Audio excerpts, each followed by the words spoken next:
Welcome back to my YouTube channel. Today, join me in the kitchen. Let's decorate another beautiful cake.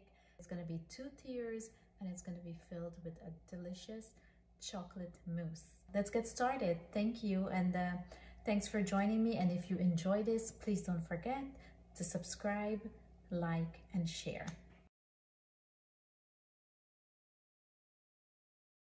So I am starting out with a basic vanilla cake. I added that to the cake board and I am doing 1 layer of chocolate ganache. Then I chose to mold the cake into a pan. This helps to ensure that the sides of the cake are very even when I build it up. So for the dam, I'm piping a border of chocolate ganache around, and then in the middle I'm piping the chocolate mousse.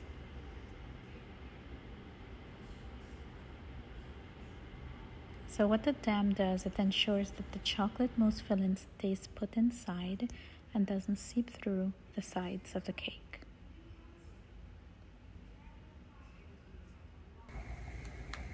Now I'm just adding the second layer of the cake.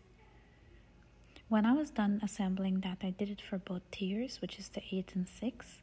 I added it to the freezer and let it sit there for probably 1 hour. Now, on the cake board, I applied some chocolate ganache, added the 8-inch layer cake, and now I'm going to crumb coat it using the milk chocolate ganache.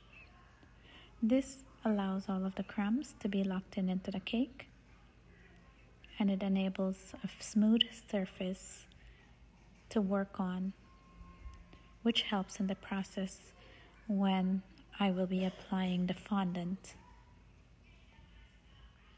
So I just go ahead and I work it through, and keeping in mind that my cake is cold from the fridge, it helps the chocolate ganache to set up easier. So as always, I try to ensure that the chocolate ganache is nice and soft and pliable, because once it goes onto the cake, it sets up. And now I'm just repeating the same process for the 6-inch layer. This was also filled with chocolate mousse. I'm just applying the milk chocolate ganache, smoothing it out, and just go ahead and crumb coat the entire cake, locking in all of the crumbs.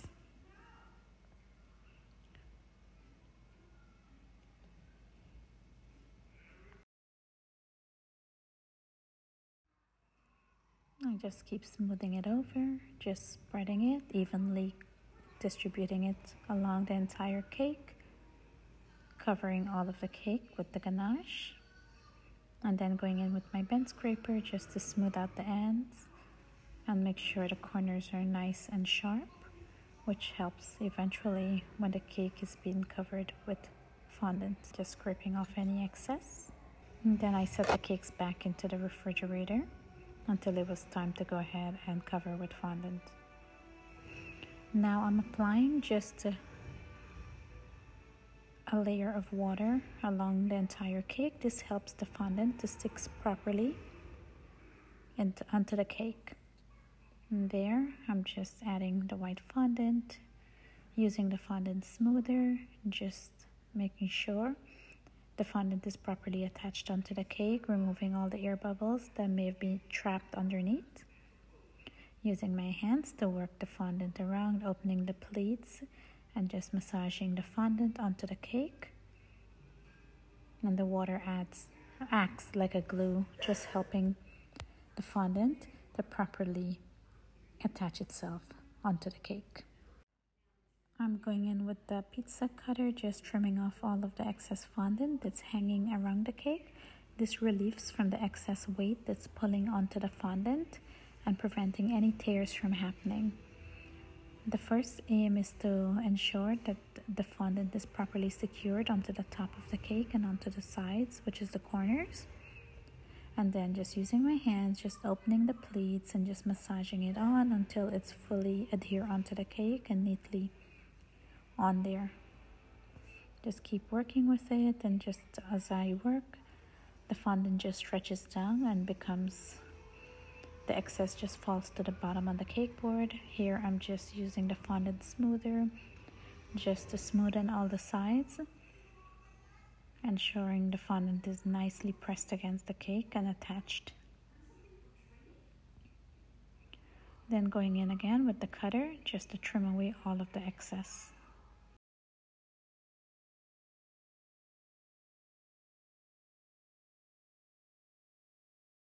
When you remove that piece, I normally go ahead and add it back to the rest of the fondant. Then just continuing smoothing with the fondant smoother, just ensuring all the air bubbles are out and the fondant is really nicely adhered onto the actual cake.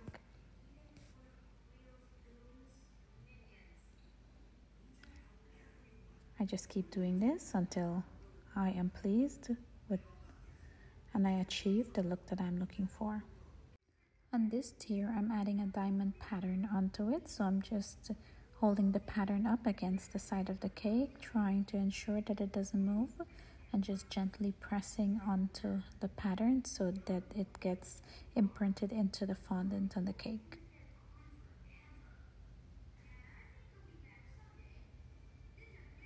Here I am using the fondant smoother, applying pressure, gentle, not to put too much onto the cake, but also just to enable that pattern to be embedded into the fondant of the cake. And then I just go ahead and line it up again and just continue doing the same thing until the entire bottom tier of the cake is covered in that pattern.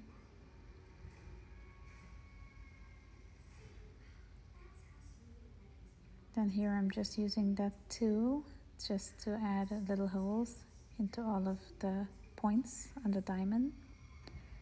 To those, I am just applying some edible glue and an edible pearl into each of the holes. I just keep repeating until the entire bottom was covered. Now here I'm just measuring the straws, which I'll be using in the bottom layer of the cake. This will help to support the top tier once it's added onto the cake and prevent the cake from sinking into itself. I use the boba straws. I just measure along the cake and just cut all of them to the same level, then just gently pushing them into the cake. Now here I'm doing the same process again for the top tier, which is a 6-inch filled with the chocolate mousse, but this tier will be covered in black fondant. Same way, just brushing it with water, applying the fondant, and just ensuring that the fondant is properly secured onto the cake.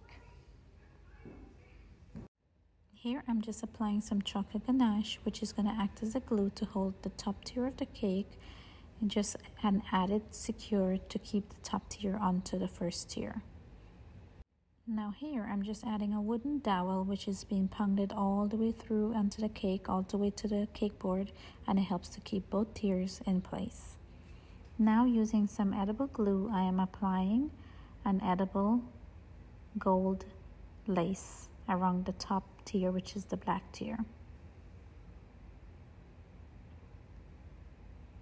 I just will go around it, just ensuring that there is a glue everywhere to keep it secure onto the cake, holding it on until it's properly attached. I just continue doing the same process until the entire top tier is covered with the golden lace. Then along the entire border of the tiers, I added some edible pearls. And now I'm just adding in the edible sugar roses that I made. And there you have it, the completed cake. Very simple, elegant. If you enjoyed this tutorial, please like, share, and subscribe to my YouTube channel. Thank you once again for joining me as we created this wonderful, beautiful masterpiece. Have a wonderful day and see you soon.